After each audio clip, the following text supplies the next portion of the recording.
Soy Pablo Meliquio, psicólogo recibido en la Universidad de Buenos Aires y escritor. La isla interior, Tres vidas después de Malvinas, es un libro que aparece como, yo digo, como heredero del lado Norita de la vida, mi libro anterior sobre la madre de Plaza de Mayo, Norita Cortiñas. Me quedó resonando a partir de ese trabajo el final de la dictadura y Malvinas como puente hacia la democracia. En definitiva, creo que lo importante en este sentido es que simplemente me quedó ese espíritu de seguir trabajando a favor de la memoria. Y un día, en un contexto así totalmente fuera del campo intelectual, estaba caminando por un parque acá cerca de mi casa, en Castelar, y se me presentó la idea se me vino la imagen de Malvinas, y dije, tengo que pensarla desde por lo menos cuatro dimensiones como para meter al lector y a la lectora en una dimensión o en un horizonte muy amplio de lo que fue la guerra, y dije, bueno, me van a ayudar los elementos de la naturaleza, así que a partir de pensar los elementos de la naturaleza, fui en búsqueda de veteranos, y bueno, me fue simple primero con el elemento tierra, porque Reinaldo Arce era un viejo conocido acá del oeste, a quien yo había, con él había trabajado en función de hecho de ser profesional psicólogo, atendía a algunos de sus familiares, tenía un contacto directo con él, así que cuando le conté el proyecto, Reinaldo enseguida se enganchó. Reinaldo después me presenta a Darío Correa, con él trabajé el elemento agua, y después llegué al único militar de carrera, Alberto Filippini, con quien trabajé lo que sería el elemento aire. Y por último, el último capítulo es fuego, ahí básicamente trabajé con lo que me parece que es el espíritu y la intención del libro, que realmente el fuego de la memoria de Malvinas quede encendido y mantenerlo vivo, y en ese sentido el libro sería como una chispita para trabajar a favor de esa memoria. Lo que hice fue básicamente entender como psicoanalista también que, digamos, los veteranos no solo tuvieron que vivir lo que significó el trauma de estar en una guerra, sino que después ese trauma se amplificó por el sostenimiento del pacto de silencio y el tiempo de desmalvinización. Entonces dije, bueno, el libro de alguna manera puede aportar en la construcción misma, ¿no? Más allá de lo que después pueda pasar con la circulación del libro, en el proceso de trabajo, de escuchar a los veteranos. Creo que ahí yo confío plenamente en un ejercicio terapéutico por el hecho mismo de escuchar a cada uno de ellos que vinieron a mi consultorio, o yo fui a sus casas, largas jornadas donde íbamos grabando, pero más que grabando, charlando. Yo les preguntaba la previa, ¿no? Es un libro que de alguna manera tiene como el tiempo, si bien no es temporal o cronológico, sí se aborda el antes de la guerra, el durante y el después. Y en esas jornadas de trabajo me pareció que fue muy importante que yo había tenido vínculos previos, entonces hubo mucha distensión, sabían de mi trabajo como psicólogo y como escritor, y me pareció que fue muy cuidado, con mucho amor, con mucho respeto. Hubo mucha angustia, mucha emoción, pero también la alegría de saber que se estaba construyendo un material que justamente iba a trabajar a favor de mantener vivas sus voces y que se siga conociendo lo que pasó en la guerra y su después. El capítulo Tierra, el de Reinaldo Arce, pone esa dimensión, digo, los dos, digo, tanto tierra como agua, al ser dos, digamos, jóvenes que estaban haciendo el servicio militar obligatorio, pone esa dimensión que me parece bastante trágica de adolescentes que tenían una vida normal como la tienen mis hijos y otros adolescentes. Reinaldo en algún momento en febrero estaba en Mar del Plata, como dice él en el libro, de joda, viviendo su adolescencia, y en abril está en el territorio de Malvinas, ya preparado para combatir, preparado entre comillas, porque no había tirado un solo tiro en su vida. Entonces, bueno, el libro de alguna manera le da esa voz a Reinaldo que puede contar cómo, digamos, de alguna manera se quitó la malla y se puso la ropa de soldado, y lo que significó para él estar combatiendo. Fueron muchas jornadas donde en cada encuentro él iba como también recorriendo su historia y tratando de entender las consecuencias de estar en la guerra y los efectos devastadores que significó regresar al continente y encontrarse con un país donde lo que todo el tiempo se buscaba era el olvido por sobre todas las cosas. En el capítulo de Reinaldo Arce, Tierra, también, de alguna manera,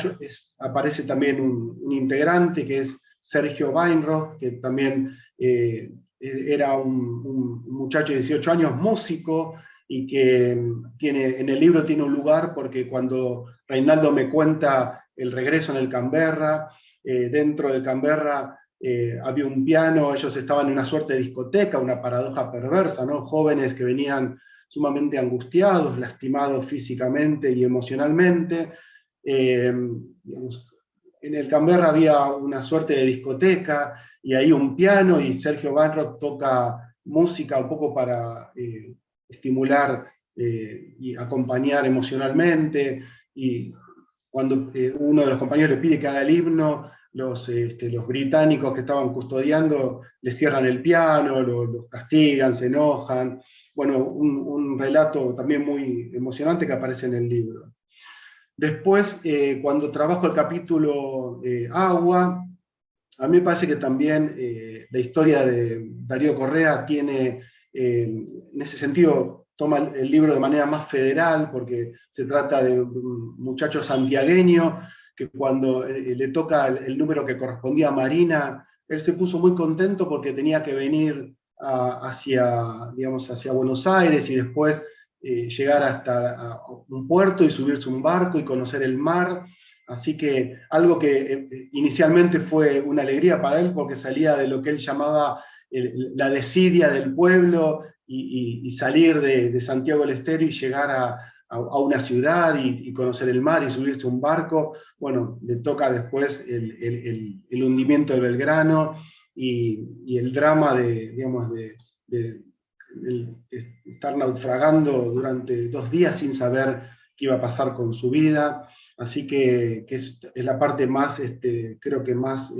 trágica, por todo lo que vive, no solamente cuando tiene que salir del Belgrano y ver tantos compañeros muertos y lastimados, sino esos 2 días de naufragio en mar abierto, ¿no? El otro capítulo que es el de agua, perdón, el de aire, el capítulo de aire me parece que tiene un aspecto que es entender dentro del marco de lo que significó la guerra, la función de un militar de carrera y lo que digo, el heroísmo de los pilotos en relación a una lucha en la que impensada, ¿no? En mar abierto, y a tanta velocidad y volando al ras del mar. Bueno, ahí Alberto Filippini cuenta, él es el responsable del hundimiento del Argonaut, y bueno, todo lo que significó también para algunos militares de carrera participar de la guerra. Me parece que la isla interior, 3 vidas después de Malvinas, hace el trabajo inverso al pacto de silencio. Es un libro que trabaja a favor de la memoria, a favor de malvinizar, y después de alguna manera a mí se me ocurrió el significante malvisanar las heridas de la guerra. Es un trabajo humilde que toma 3 y 4 voces, pero que son metáforas de un montón de voces silenciadas. Estoy a favor de una literatura terapéutica, una literatura que trabaje en la línea de, por sobre todas las cosas, de no olvidar y darle las voces a los verdaderos protagonistas, que son los veteranos, que muchos murieron en el intento, muchos siguen silenciados, y en este sentido creo que los 40 años tiene que poner por sobre todas las cosas una madurez a favor de seguir reconociendo lo que fue para ellos combatir y lo que sigue siendo estar con vida, y el recuerdo de aquellos que quedaron, digamos, no solo en la isla, sino en el camino de validar sus historias, ¿no?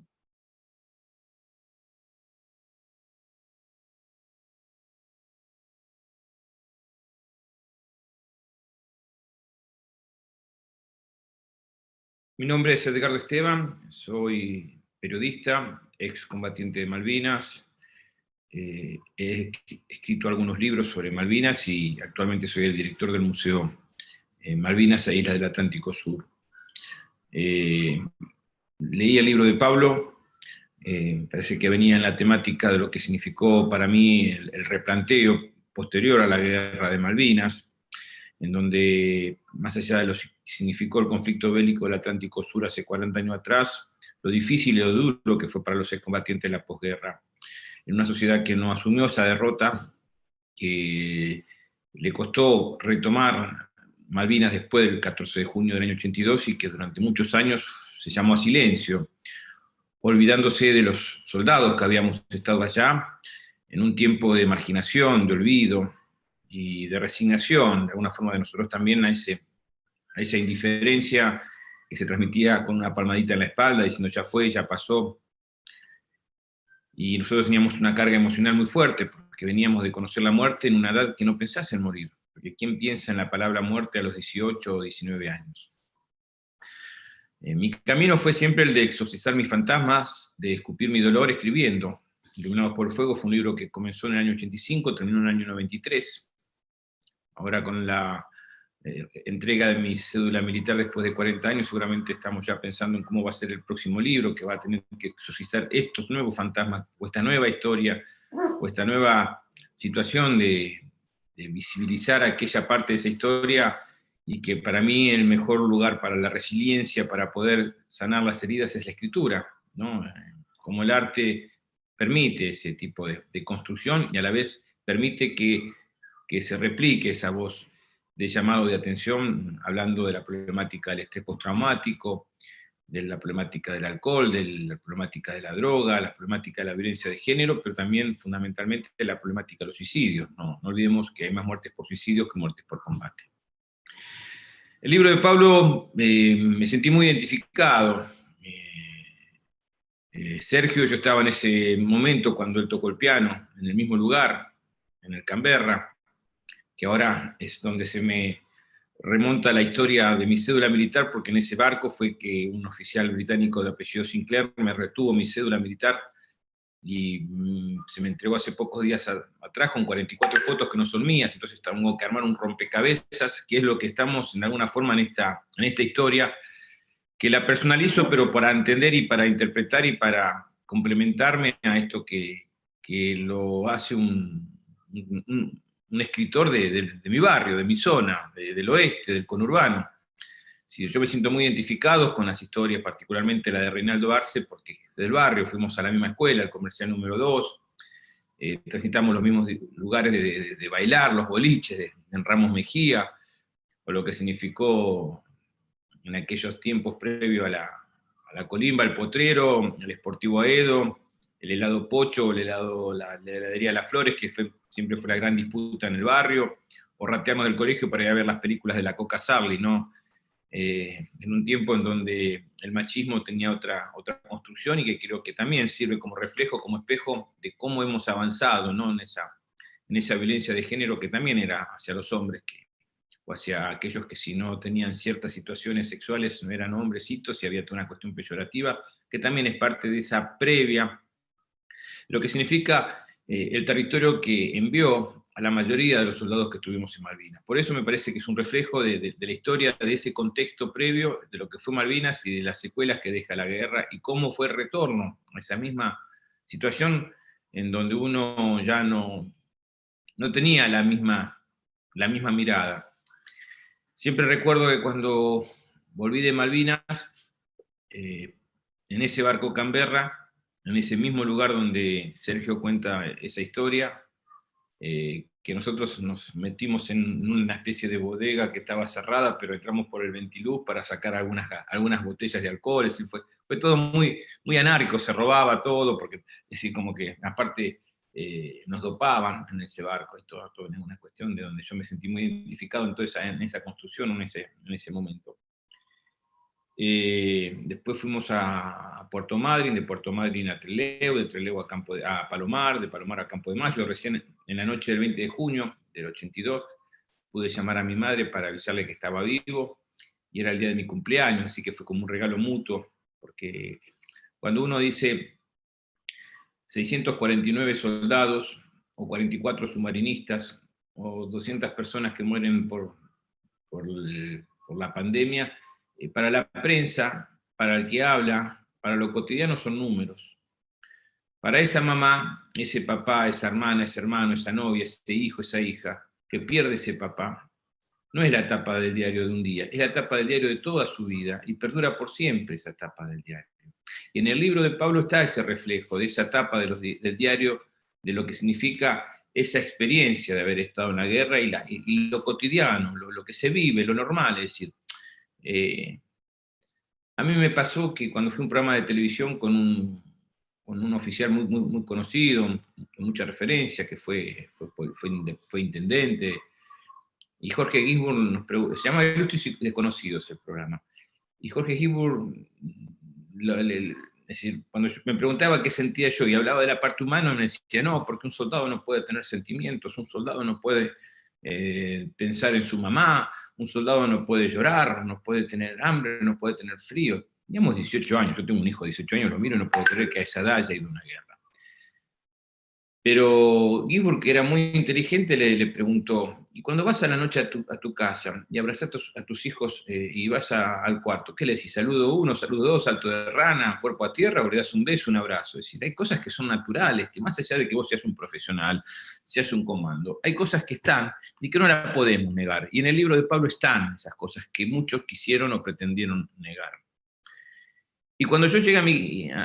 el 25 de junio, y después de irme a Córdoba del 82, mi tía Adriana me fue a buscar a Constitución. Yo me despedí de mis compañeros,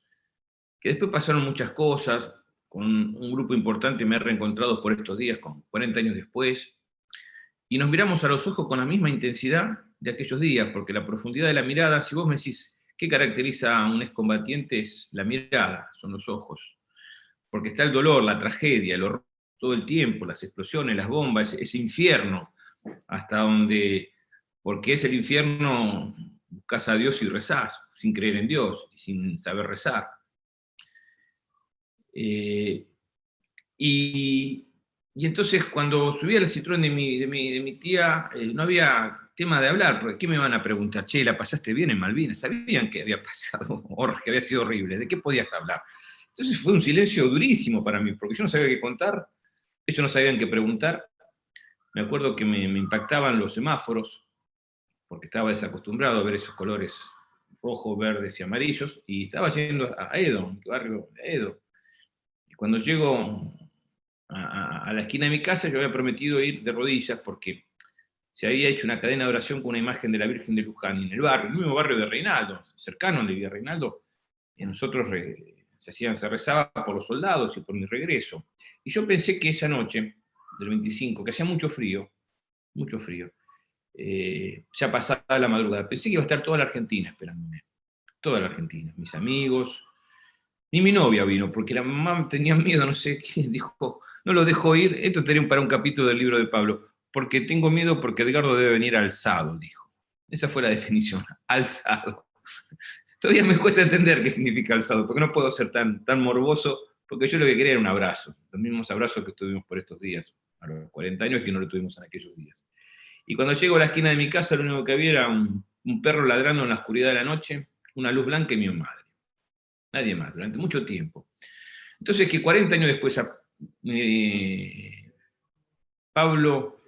Melichio se atreva a escribir un libro con esa humanidad y con esa profundidad, entendiendo desde la psicología, pero también desde lo cotidiano, desde las cosas chiquitas, no de las hazañas que están. Y hay muchísimos libros sobre la guerra, sobre las proezas, sobre la aviación, pero poderlo complementar desde lo humano. Me parece que es un libro que es importante, porque ahí tenemos que entender a dónde está la historia, porque el tiempo ha pasado, porque a veces es como que nos han enseñado que los machos no pueden sentir, no tienen sentimiento, y menos si vas a una guerra. Y no te cambia esa dignidad, eso que vos sentís porque tengas sentimientos. Y es un libro lleno de sentimientos, ¿no? Y jugar con eso del agua, del fuego, de la tierra, me parece que es como que le da eso de lo terrenal, ¿no? De lo que uno no ve y está. Así que me parece que es un libro importante. La verdad que lo leí con muchísimo gusto. A veces uno tiene 80 libros, tengo varios libros por leer ahí dando vueltas, pero esa misma noche que lo recibí, lo escribí a Reinaldo. No pude hablar con él. Me hubiese gustado ver más ese intercambio de barrios, porque no lo conocía con tanta proximidad a mi Aedo querido, a mi lugar en el mundo después de nuestras Islas Malvinas. Así que es un libro que me parece que es importante para entender lo que nos pasó durante el conflicto, pero fundamentalmente ese después, esa posguerra que fue tan dura como la propia guerra, ¿no?